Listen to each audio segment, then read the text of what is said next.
हामी मत्ती 6 अध्यायमा प्रवेश गरिसकेका छौँ र हिजो र अस्ति हामीले गुप्तमा गर्नुपर्ने कुराहरू मानिसलाई होइन परमेश्वरलाई देखाउने कुराहरूको बारेमा ध्यान दिँदै थियौँ। त्यसमध्ये एउटा असल कार्य गर्दाखेरि कुनै प्रकारको च्यारिटेबल काम गर्दा पनि गुप्तमा देख्नुहुने परमेश्वरले हामीलाई इनाम दिनुहुन्छ। परमेश्वरमा पिताले हामीलाई इनाम दिनुहुनेछ।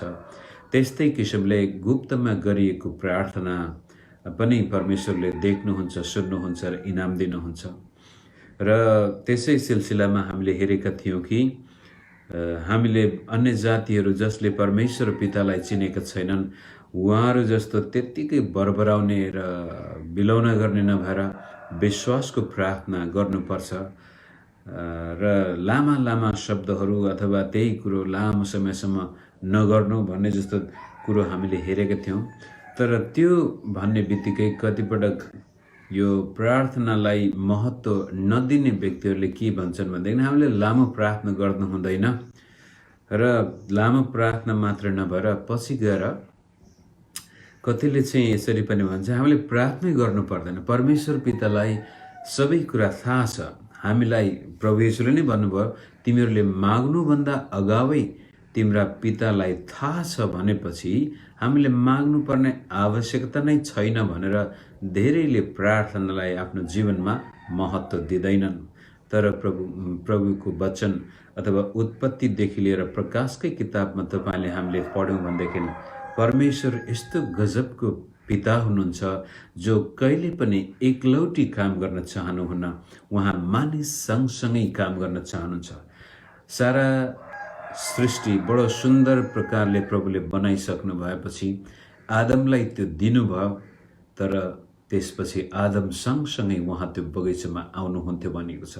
त्यो उत्तम सृष्टिमा परमेश्वर आदम सँगसँगै समय बिताउनुहुन्थ्यो र मानिसलाई आफ्नै स्वरूपमा बनाउनुको मतलब पनि आफू जस्तै त्यो प्राणीसँग परमेश्वर सङ्गति गर्न चाहनुहुन्थ्यो। बडो गजबको यो परमेश्वरको गुण जसले गर्दा आज हाम्रो जीवन पनि साह्रै नै अर्थपूर्ण हुँदछ।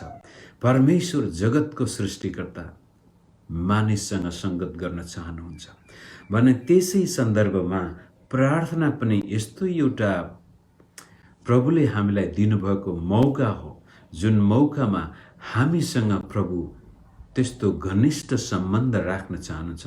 यहाँसम्म कि तपाईँ र मेरा जीवनका दुःख र कष्टमा जब हामी हाम्रो मनबाट ती कुराहरू परमेश्वरमा पोखरा गरेर राख्दछौँ तब प्रभु साह्रै रहर लाग्दो तरिकाले सुन्नुहुन्छ।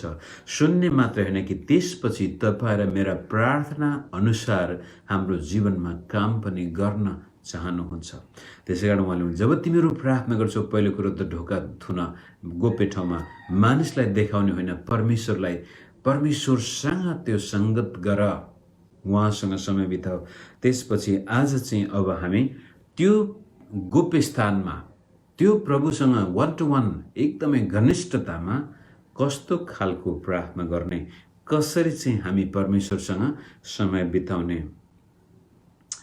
9 पदबाट हामी हेर्छौँ आज मत्ती 6:9। तर तिमीहरू चाहिँ यस किसिमले प्रार्थना गर। अब अन्य जातिहरूले जसले परमेश्वरलाई चिनेका छैनन् उनीहरूले आफ्नै किसिमको प्रार्थना गर्दछन्। अब कतिले केही भेटी चढाउने, बलि चढाउने, धूप बाल्ने, अगर यो गर्ने त्यो गर्ने, घोप्टो पर्ने, उतार्नु पर्ने अथवा कस्तो कस्तो खालका हुन्छन्। तर तिमीहरू चाहिँ यस किसिमले प्रार्थना गर भनेर हामीलाई प्रभुले एउटा मोडल प्रेयर, यो धेरै पटक हामी नेपालीमा प्रभुको प्रार्थना भन्छौँ। प्रभुको प्रार्थना भन्दा पनि चेलाहरूको प्रार्थना, प्रभुले सिकाएको प्रार्थना हुनुपर्ने हो। धेरै ठाउँमा अङ्ग्रेजीमा सुरुमा लर्ड्स प्रेयर भनेर, अब यो this is not a Lord's prayer, यो चाहिँ चेलाहरूको प्रार्थना। चेलाहरूले कसरी गर्नुपर्ने हुन त प्रभुले नै पितासँग त्यस्तै गरी प्रार्थना गर्नुभएको थियो होला। त उहाँले भने जब तिमीहरू प्रार्थना गर्दछौ तब यस किसिमले प्रार्थना गर, हे हाम्रा पिता जो स्वर्गमा हुनुहुन्छ तपाईँको नाउँ पवित्र होस्। हे हाम्रा पिता, हुन त माथि नै प्रभुले 2 पटक भनिसक्नु भएको छ तिम्रा पिताले, गुप्तमा हुनुहुने पिता भनेछ अथवा अदृश्य पिताले तिम्रो दाहिने हातले दिएको देब्रे हातले थाहा पाएन भने पनि पिताले त्यो थाहा पाउनुहुन्छ र त्यसको इनाम दिनुहुनेछ। अनि गुप्तमा गरिएको प्रार्थनामा पनि अदृश्य पिताले तिम्रो प्रार्थना सुन्नुहुन्छ र इनाम दिनुहुनेछ। अनि यहाँ आएर भन्छ हे हाम्रा पिता, यहाँ हाम्रा मेरा पिता, यहाँनिर विचार गर्नुहोस् है मित्रहरू। क्रिस्चियन विश्वास यस्तो विश्वास हो जसले परमेश्वर एक हुनुहुन्छ भनेर भन्छ, तर त्यो परमेश्वरको एकतामा त्रिएकता हामी देख्दछौँ, पिता, पुत्र र पवित्र आत्माको सङ्गति। अनि त्यस्तै प्रकारको सङ्गतिमा रहनको लागि परमेश्वरले मानिसलाई पनि सृष्टि गर्नुभयो। नर अनि नारी भनेर सुरुमा स्त्री पुरुषलाई परमेश्वरले आफ्नै स्वरूपमा सृष्टि गर्नुभयो, ताकि ती मानव जातिले पनि परमेश्वरसँग त्यस्तै किसिमको सङ्गति गर्न सक्छ। हे मेरा पिता भनेर हामी एकल काटे एकदमै म मात्रै, अरू कोही पनि छैन, होइन। परमेश्वरले सबै दुष्ट र धर्मी दुवैलाई प्रेम गर्नुहुन्छ। यो संसारमा भएका सारा मानिसहरू परमेश्वरकै सन्तान हुन्।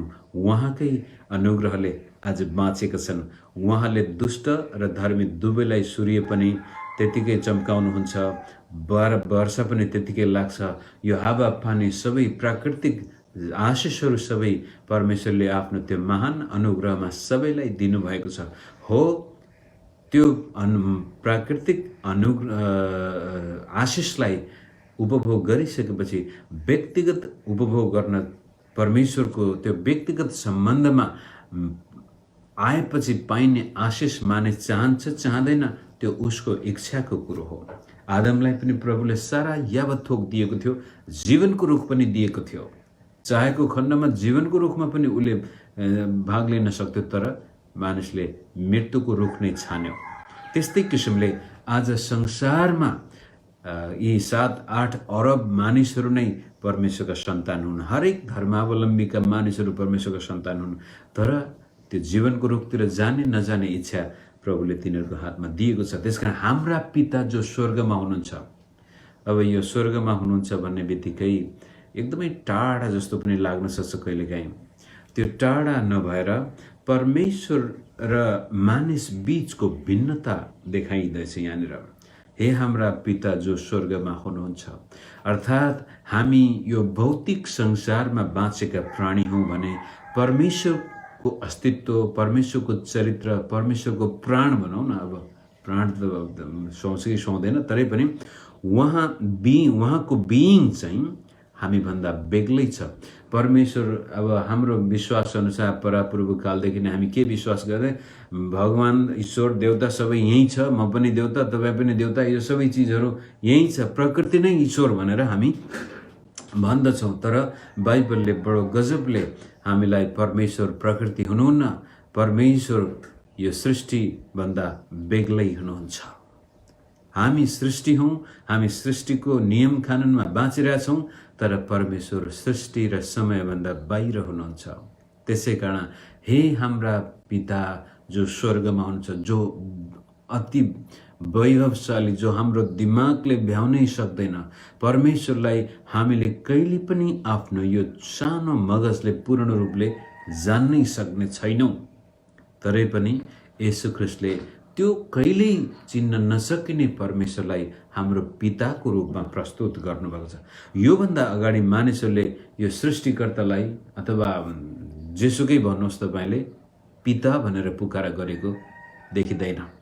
येशू ख्रीष्टले मात्रै जगतको सृष्टिकर्तालाई पिताको रूपमा प्रस्तुत गर्नुभएको छ।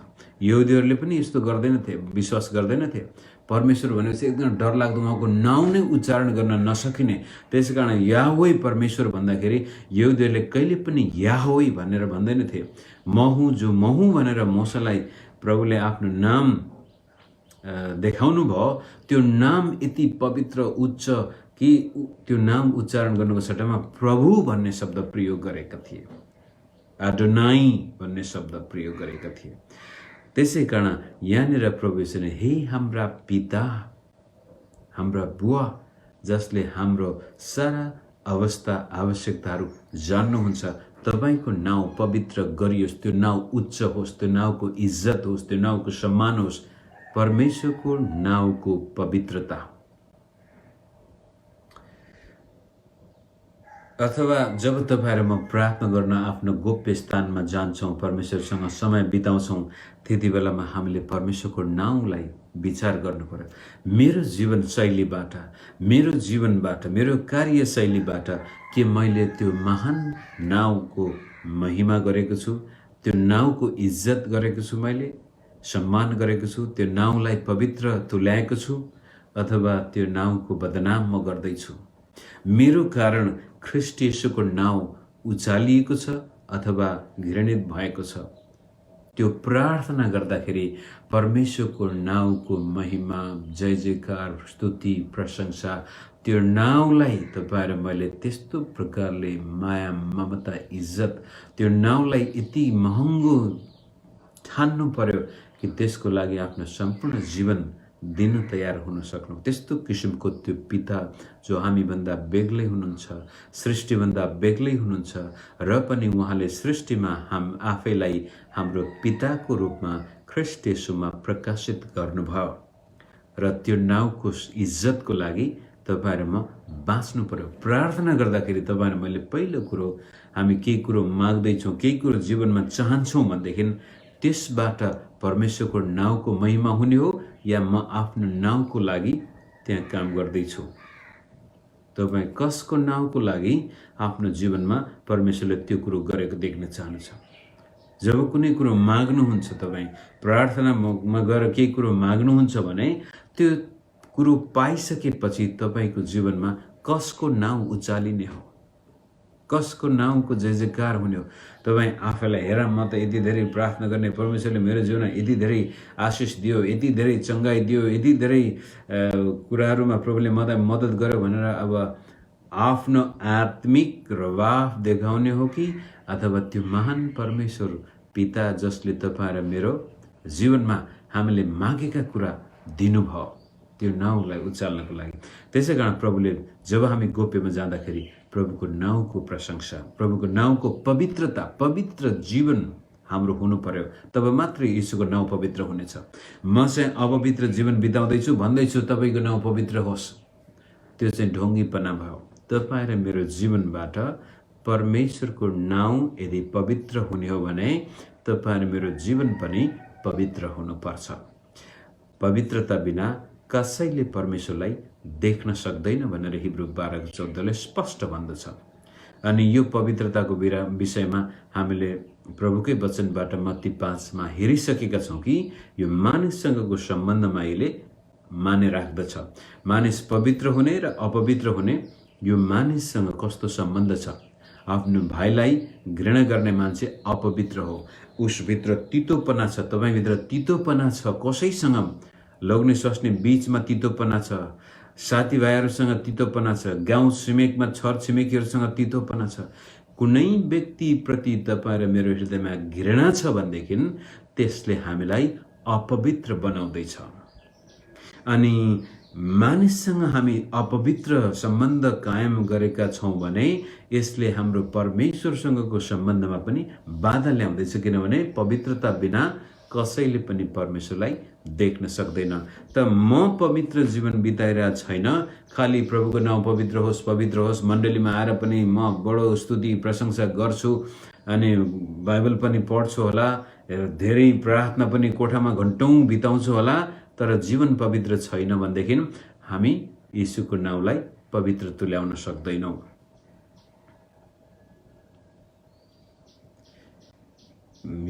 पवित्रता जहिले पनि मानिससँगको सम्बन्धबाट प्रभावित हुन्छ। किन आज धेरै ठाउँमा तपाईँले वेश्यालयहरू देख्नुहुन्छ? किन मानिसहरू वेश्यावृत्तिमा लाग्छन्? सायद कुनै दिन, कुनै समय त्यो पुरुष त्यो स्त्रीमा कसैसँग सम्बन्धमा खोट लागेको थियो, बचपनमै कुनै प्रकारको प्रहार भएको थियो, कसैसँग रिस उठेको थियो, जीवनसँग हारेको कारण मान्छे त्यतापट्टि लाग्दछन्। व्यभिचारका कुराहरू किन मगजमा बढी खेल्दछन्? कहीँ न कहीँ सम्बन्धमा विच्छेद भयो। जुन प्रकारको सम्बन्ध छोराछोरी र आमाबाबु बीचमा हुनु थियो, हुर्किने बेलामा सानै बालकदेखि नै चाहिँ त्यहाँनिर समस्या टुक्रिएको कारण त्यो व्यक्ति व्यभिचारको मगजले ग्रसित भयो। किन हामी एकदमै लोभ र लालचमा परेका छौँ। त्यो पनि सायद बचपनदेखि नै त्यस्तै प्रकारको आमा बाउले जुन प्रकारले उसका आवश्यकता पुरा गर्नुपर्ने थियो सकेन होला, सम्बन्धमा विच्छेद भयो। जति पनि हाम्रा अनैतिक कार्यहरू छन् त्यसको पछाडिपट्टि कहीँ न कहीँ टुटेको मानव सम्बन्धसँग सरकार राखेको हुन्छ। जब मानव सम्बन्ध स्वच्छ छ भनेदेखि त्यो व्यक्तिको दिमाग स्वच्छ हुन्छ। जब दिमागमा समस्या छ भने कहीँ न कहीँ मानव सम्बन्धमा समस्या भएको कारण त्यस्तो हुन गएको हो।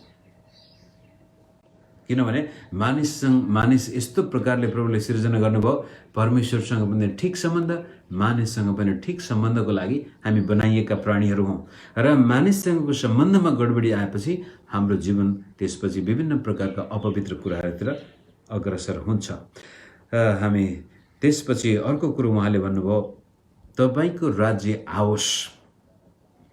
जस्तो प्रकारको राज्य परमेश्वरको स्वर्गमा छ त्यस्तै प्रकारको राज्य यस पृथ्वीमा पनि आओस्, अथवा तपाईँ र मेरो जीवनमा आओस्। परमेश्वरको राज्य, पहिलो कुरो हामी परमेश्वरको नाउँलाई पवित्र पार्न चाहन्छौँ। दोस्रो कुरो परमेश्वरको राज्य यस पृथ्वीमा आएको हामी देख्न चाहन्छौँ। यीशु प्रभुले पनि सुरुमा के भन्नुभयो, पश्चाताप गर किनभने परमेश्वरको राज्य आइसकेको छ। यीशु प्रभुले यस पृथ्वीमा परमेश्वरको राज्य ल्याउनको लागि आउनु भएको हो। उहाँ आउने बेलामा परमेश्वरको राज्य आइसकेको छ। उहाँ नै राजा हुनुहुन्छ र अब त्यो जिम्मा जबसम्म उहाँ फेरि फर्केर आउनुहुन्न तबसम्म हाम्रो हातमा दिएको छ। र हाम्रो प्रार्थना त्यसको कारण उहाँको नाउँलाई पवित्र पार्ने उद्देश्यले प्रेरित भएको हुनुपर्छ भने त्यसपछि उहाँको राज्य मेरो जीवनमा उहाँको राज्य आओस्। जब म केही कुरो प्रभुसँग माग्दैछु भनेदेखि त्यो मेरो जीवनमा आएको खण्डमा परमेश्वरको राज्यको लक्षण त्यसलाई देखाओस्। मेरो जीवनमा परमेश्वरको राज्य, मेरो परिवारमा परमेश्वरको राज्य, मेरो काम व्यवसायमा परमेश्वरको राज्य, मेरो सेवकाईमा परमेश्वरको राज्य आओस्। परमेश्वरको त्यहाँ नै प्रभु राजा हुनुभएको होस्। राज्य आओस् भन्ने मतलब प्रभु तपाईँ मेरो राजा, तपाईँ मेरो शासक, तपाईँ मलाई आफ्नो अधीनमा राख्नुहोस्। म तपाईँको आज्ञा पालन गर्नेछु, तपाईँलाई शिरोपर गर्नेछु। जे गर्नुपर्छ प्रभु तपाईँको वचन अनुसार म गर्नेछु। तपाईँ नै मेरो राजा, मेरो मालिक, मेरो सबै थोक हुनुहुन्छ। प्रार्थना गर्न जानुहुन्छ गोप्य स्थानमा, तपाईँको मेरो जीवनमा यीशुको राज्य आउनु पर्यो। मेरो राज्यको लागि, मेरो बढाइको लागि म यस्तो भनेर होइन कि परमेश्वरको राज्य। विशेष गरी यो पास्टर प्रचारकहरूको लागि हुन त सायद पास्टर प्रचारकहरूले यस्ता वचन सुन्न मन पराउँदैनन् र म सुरुदेखि नै भन्दै आएको छु, मेरा वचनहरू सुन्ने ती व्यक्तिहरू हुन् जो साँच्चै परमेश्वरको राज्य खोजिरहेका छन्। र नेपालमा धेरै पास्टर प्रचारकहरू आफ्नो राज्य खोजिरहेका छन्। उनीहरू आफ्नो केही कुरो गर्न चाहन्छन्। हिजो अस्ति यीशुलाई चिन्नुभन्दा अगाडि अथवा चिनिसकेपछि पनि केही गर्न सकेको थिएन, अनि यीशुलाई चिन्यो, हेऱ्यो, ओहो फलानाले सेवकाई गर्दाखेरि घर बनाउन सक्ने रहेछ, विदेश जान सक्ने रहेछ भनेर, अनि त्यसपछि आज धेरै सेवकहरू आफ्नो राज्य विस्तारको लागि उनीहरू मरिमेटिरहेका छन्। आफ्नो मेरो मण्डली, मेरो सेवकाई, मेरो यो, म यो, मेरो डिनोमिनेसन अनि मेरो यस्तो भनेर आफ्नो राज्य खोजिरहेका छन्। तर उहाँहरूको लागि पनि मेरो निवेदन के भनेदेखि, यदि तपाईँ आफ्नै राज्यको लागि मात्रै लछार पछार गर्दै हुनुहुन्छ भनेदेखि कुनै दिन यस्तो आउनेछ, न त तपाईँको हातमा राज्य रहनेछ, न तपाईँ राजा बन्न सक्नुहुनेछ। तपाईँको जीवन कहाँले लाग्दो हुनेछ।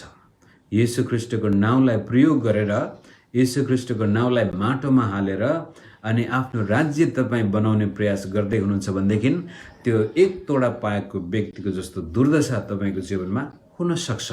यो एउटा चेतावनी हो ती पास्टर प्रचारक मित्रहरूको लागि जो आफ्नो राज्य र आफ्नो नामको लागि येशू प्रभुको नामको बेइज्जत गरेका छन् र येशूको राज्य नभएर आफ्नो राज्य विस्तार गर्दैछन्। लोभ र लालच र भौतिक सम्पत्ति आर्जन गर्नको लागि सेवकाईमा लागेकाहरूको दुर्दशा दयालाग्दो हुन सक्छ। त प्रभुले हामी जसले साँच्चै आफ्नो जीवनमा परमेश्वरको राज्य देख्न चाहन्छौँ भनेदेखि उहाँले कहिले पनि हामीलाई दुर्दशामा पार्नु हुने छैन। तपाईँ गोप्य स्थानमा समय बिताउनुहोस् परमेश्वरसँग, उहाँको नाउँलाई प्रेम गर्नुहोस्, उहाँको नाउँलाई बढाउन जे गर्नुहुन्छ येशूको नाउँको चिन्ता गर्नुहोस्। मैले यो गर्दाखेरि, मैले यो बोल्दाखेरि, मैले यो सोच्दाखेरि येशू प्रभुको नाउँको महिमा हुन्छ कि हुँदैन। अनि त्यसपछि म जहाँ जान्छु, जे गर्दैछु, म येशूको राज्य विस्तार गर्दैछु कि आफ्नै स्वार्थ विस्तार गर्दैछु। राज्य। अनि त्यसपछि तेस्रो कुरो, तपाईको इच्छा स्वर्गमा जस्तो छ त्यस्तै यस पृथ्वीमा पुरा होस् र मेरो जीवनमा तपाईको इच्छा पुरा होस्। 3 कुराहरू आज येशू प्रभुको नाउँ, येशू प्रभुको राज्य र येशू प्रभुको इच्छा। परमेश्वर पिताको नाउँ, परमेश्वर पिताको राज्य र इच्छाको लागि तपाईहरुमा प्रेरित भएका उहाँका सन्तान हौं भनेदेखि त्यसपछि उहाँले तपाईहरु मेरो प्रार्थना सुन्नुहुन्छ मित्र। प्रभुले हाम्रो जीवनमा पछि हामी हेर्दै जानेछौँ 24-25 पदबाट कति धेरै प्रभु हाम्रो जीवनमा दिन चाहनुहुन्छ। 7 अध्यायमा पनि उहाँले भन्नुहुन्छ, तिमीहरू दुष्ट भएर आफ्ना छोराछोरीलाई असल चीज दिन्छौ भनेदेखि उहाँसँग माग्नेहरूलाई तिमीहरूका पिता जो स्वर्गमा हुनुहुन्छ उहाँले कति धेरै दिनुहुनेछ। त त्यो दिनुको लागि पनि प्रभु हामीसँग समय बिताउन चाहन्छ। प्रार्थनामा समय बिताएको उहाँ चाहनुहुन्छ। मत्तीकै 9 अध्यायको अन्तिम पद तपाईले पढ्नुभयो भनेदेखि त्यहाँनिर प्रभुले खेतालाहरूको लागि उहाँले भिडलाई देख्नुभयो। सारा मानिसहरू गोठालो बिनाको बरालिएका, गोठालो हैरान भएका, अनि त्यस्ताहरूलाई देखेर प्रभुको हृदय दयाले भरियो र त्यसपछि चेलाहरूलाई भन्नुभयो, फसल त प्रशस्तै छ तर खेतालाहरू थोरै छन्, त्यसकारण फसलका मालिकसँग प्रार्थना गर कि उहाँले खेतालाहरू पठाइदिनु भएको छ। अब हेर्नुहोस्, परमेश्वरले चाहेपछि जे पनि गर्न सक्नुहुन्छ। उहाँले यो संसारमा एकैचोटि सारा मानिसलाई पनि विश्वासमा ल्याउन सक्नुहुन्छ, तर उहाँले मानिसलाई आफ्नै स्वरूपमा बनाएर मानिस सँगसँगै त्यो मुक्तिको कार्य गर्न चाहनु भएको छ। र भन्दै हुन्छ, फसलका मालिकसँग प्रार्थना गर कि उहाँले फसल जम्मा गर्न खेतालाहरू पठाउनु भएको होस्। त्यस्तै किसिमले तपाईको जीवनमा जस्तो सुकै समस्या किन नहोस्, तपाई जस्तो प्रकारको दुःख र कष्टबाट अहिले भएर जानुभयो किन नजानु भएको होस्, र पनि त्यस्तो किसिमले परमेश्वरसँग आफ्नो दुःख कष्टमा पनि प्रभु म जान्दिन मेरो जीवनमा किन दुःख आयो, यसबाट पनि तपाईको नाउँ महिमित भएको होस्, तपाईको नाउँ पवित्र गरिएको होस्। प्रभु मेरो जीवन किन यस्तो अन्योल अवस्थामा भएको छ, मेरो जीवनमा सबै कुराहरू अनियन्त्रित भएका छन्, मेरो बसमा केही पनि छैन, म जे गर्छु त्यहाँ पनि असफल भएको देखिन्छु, र पनि प्रभु यसमा तपाईको राज्य आओस्। प्रभु मलाई जान्दिन, म पूर्व जान खोज्दाखेरि पश्चिमतिर गइठो पोल्छु, जे गर्दा पनि उभो लाग्नुको सट्टा उँधो नै लागेको छ, मलाई थाहा छैन हे प्रभु के गर्ने हो, तर पनि तपाईको इच्छा मेरो जीवनमा पुरा होस्। यस किसिमले समर्पित जीवन येशूको लागि आफ्नो जीवन दिन तयार तपाई हुनुहुन्छ भने परमेश्वरले तपाईलाई कहिले पनि आफ्नो त्यो अनुग्रहबाट बाहिर जान दिनुहुने छैन। उहाँले आफ्नो अनुग्रहको त्यो घेराभित्र राख्नुहुनेछ। जसरी अयुबलाई शैतानले आएर आक्रमण गर्दाखेरि शैतानको गुनासो परमेश्वरसँग के थियो भनेदेखि तपाईले त्यसको चारैतिर यस्तो घेरा लगाउनु भएको छ, त्यसै कारण त म त्यसलाई नष्ट गर्न सक्दिनँ, त्यसको सबै कुरा चोर्न सक्दिनँ। त्यस्तै किसिमको घेरा परमेश्वरले पनि तपाईभित्र तपाईको जीवनमा लाउनु हुनेछ यदि तपाईहरुमा साच्चै प्रभुको नाउँको खातिर पवित्र जीवन बिताउँदैछौँ, प्रभुको महिमाको लागि हामी काम धन्दा गर्दैछौँ, व्यवसाय गर्दैछौँ, विभिन्न जीवनका परिस्थितिमा सङ्घर्ष म प्रभुको नाउँको लागि गर्दैछु। एक दिन म येशू प्रभुको सामनेमा उभिनेछु र उहाँले मलाई भन्नुहुन्छ, फलाना तँलाई मैले यो दिएको थिएँ, के गरिस् तैँले भन्दाखेरि प्रभु मैले मेरो शक्तिले भ्याएसम्म यो गरेँ, र त्यति बेला चाहिँ तपाईँ खाली हुनुहुन्छ, केही पनि छैन प्रभुलाई दिने। यो 5वटा तोडा 2टा तोडा पाउनेले चाहिँ दोब्बर बनाए, तपाईलाई 1 तोडा दिएको थियो, तपाईको खाली हात जानुभएको थियो भने पनि त्यतिखेर गएर भन्नुहोस्, प्रभु मलाई त प्रयास गरेकै हो प्रभु, तपाईको नाउँको महिमा गर्नको लागि, तपाईको राज्य खोज्नको लागि, तपाईको धार्मिकता खोज्नको लागि, तपाईको इच्छा खोज्न त मैले प्रयास गरेको तर सकेन प्रभु, म त खाली हात आएको छु भन्दाखेरि प्रभुले तपाईलाई अगाला हालेर भन्नुहुन्छ, स्याबास छोराछोरी, मलाई थाहा छ तिमीले प्रयास गरेकै हो र पनि तिम्रो दुःखमा, तिम्रो अभावमा, तिम्रो घटीकमीमा तिमी एक्लै हुँदा सारा मानिस तेरो विरुद्धमा आउँदाखेरि पनि तिमीले कहिले पनि मेरो नाउँलाई बेइज्जत गरेनौ। मेरो राज्य नै खोजिराख्यौ, मेरो धार्मिकता नै तिम्रो चिन्ता थियो। त्यसकारण आऊ, अब तिम्रो लागि मैले धेरै ठुलो इनाम साँचेर राखेको छु। यो इनाम दुईचोटि माथि प्रभुले भनिसकेको छ। इनाम छ मित्रहरू, यहाँसम्म कि तपाईँले बगाएका आँसु पनि प्रभुले सञ्चय गरेर राख्नु भएको छ। यहाँसम्म कि तपाईँले कसैलाई एक ग्लास चिसो पानी दिनुभएको थियो येशूको नाउँको खातिर भनेदेखि त्यसको पनि इनाम प्रभुले साँचेर राखेको छ। तपाईँ र म जे छर्दैछौँ यहाँ त्यसको अनन्त हार्भेस्ट हामी कटनी गर्नेछौँ। त्यो नै हो हाम्रो सम्पत्ति। स्वर्गमा सम्पत्ति थुपारा भनेको मतलब नै यीशु प्रभुको नामको लागि तपाईँले जे गर्नु भएको छ त्यो सञ्चित भएको छ। म बेला बेलामा भन्ने गर्छु, परमेश्वरको लागि र अरू मानिसको लागि तपाईँ र मैले जे गर्दैछौँ त्यो कहिले घुमेर जाने छैन। तर आफ्नो लागि हामी जे गर्दैछौँ त्यो यहाँ नष्ट भएर जानेछ। आफ्नो लागि मैले गजब राम्रो महल बनाएँ भनेदेखि त्यो पनि एक दिन जलेरै जानेछ। आफ्नो लागि मैले गजब राम्रो गाडी किनेर अहिले मानिसको सामनेमा एकदमै फुइलाएर हिँड्दैछु भने त्यो पनि जलेरै जानेछ। आफ्नो लागि तपाईँले गरेका जतिसुकै काम छन् ती नष्ट भएर जानेछन्। तर परमेश्वरको लागि र अरूको लागि तपाईँ र मैले केही कुरा गर्दैछौँ भनेदेखि त्यो सञ्चय भएको छ। पावलले फिलिपीको मण्डलीलाई लेख्दाखेरि भन्छ, मैले तिमीहरूलाई मलाई देऊ भनेर म यो पत्र लेखेको छैन, तिमीहरूले दियो मलाई धन्यवाद, तर याद गर मलाई दिएका होइनौ। तर यो कुरो म प्रार्थना गर्छु, यो कुरो चाहिँ तिमीहरूकै खातामा जम्मा भएको छ। त यहाँनिर आज प्रार्थनाको विषयमा कुरा गर्दाखेरि मित्र, पहिलो कुरो तपाईँ र म येशू प्रभुको नाउँको लागि हामी जे गर्दछौँ प्रभुको नाउँ, आफ्नो लागि, आफ्नो नाउँ होइन, प्रभुको नाउँ। त्यसपछि प्रभुको राज्य जे गर्दछौँ हामी प्रभुको राज्य विस्तारको लागि गर्न चाहन्छौँ, आफ्नो राज्य होइन। अनि जे गर्दछौँ प्रभुको इच्छा पुरा गर्नको लागि, आफ्नो इच्छा होइन, मेरो इच्छा होइन प्रभु तपाईँको इच्छा होस्। प्रभु यीशुले गेतसेमनी बगैँचामा पनि त्यही कुरो भन्नुभयो, हे पिता सकिन्छ भने यो कचौरा हटाइदिनुहोस्, तर मेरो इच्छा होइन तपाईँको इच्छा पुरा होस्। कहिलेकाहीँ हामी परमेश्वरको इच्छा भन्ने बित्तिकै कस्तो लाग्छ भने, हो मैले त गर्ने यो चाहना थियो तर पनि के गर्ने प्रभु, तपाईँले मेरो इच्छा दिनु भएन, होस् तपाईँको इच्छा भनेर यो एक किसिमको बडो अधन्यवादी प्रकारले होइन। हामीले विश्वासका साथ थाहा पाउनु पर्यो कि परमेश्वरको इच्छा मेरो इच्छाभन्दा कैयौँ गुणा राम्रो छ, असल छ। त्यसै कारण पहिलो कोरिन्थी 2:9 आँखाले नदेखेका, कानले नसुनेका र मानिसको मगजमा नै नपसेका कुराहरू परमेश्वरले उहाँलाई प्रेम गर्नेहरूका निम्ति तयार गर्नुभएको छ। एसायाको किताब, यिर्मियाको किताबमा हामी थियो परमेश्वरको इच्छा हाम्रो लागि हामीले चाहेको भन्दा कैयौँ गुणा असल छ। त विश्वास गर्नुहोस् कि प्रभुको इच्छा तपाईँ र मलाई राज्य प्रदान गर्नु हो।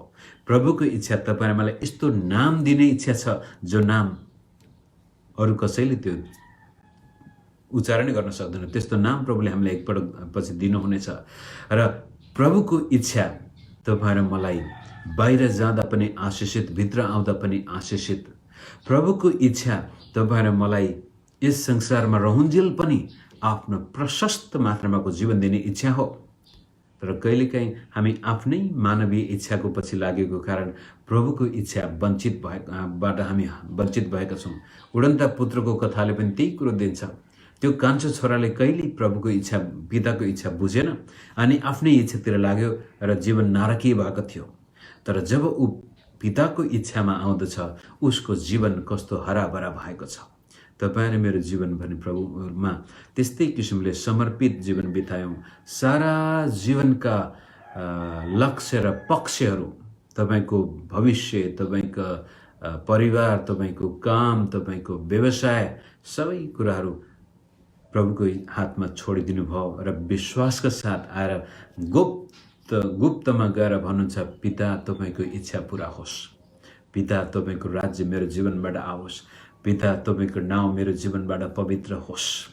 म जहाँ जान्छु प्रभु, जस्तो जीवन बिताउँछु त्यसमा तपाईँको नाउँको महिमा म सुन्न चाहन्छु।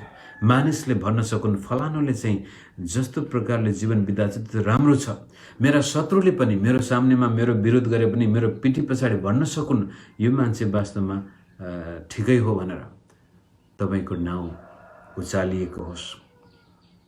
त्यस किसिमले हाम्रो प्रार्थनालाई परिभाषित हामीले गर्नु पर्यो मित्रहरू। तब बल्ल हाम्रा प्रार्थनामा परमेश्वरको त्यो उपस्थिति आउनेछ। हाम्रा प्रार्थना स्वर्गको राज्यको सिंहासनमा पुग्नेछन् र हाम्रा प्रार्थना त्यसपछि त्यो धूप जस्तै हुनेछन्। जुन धूप जलेर खाग हुने छैन, त्यसले परमेश्वरको सिंहासन नै सुवासनामय बनाउनेछ।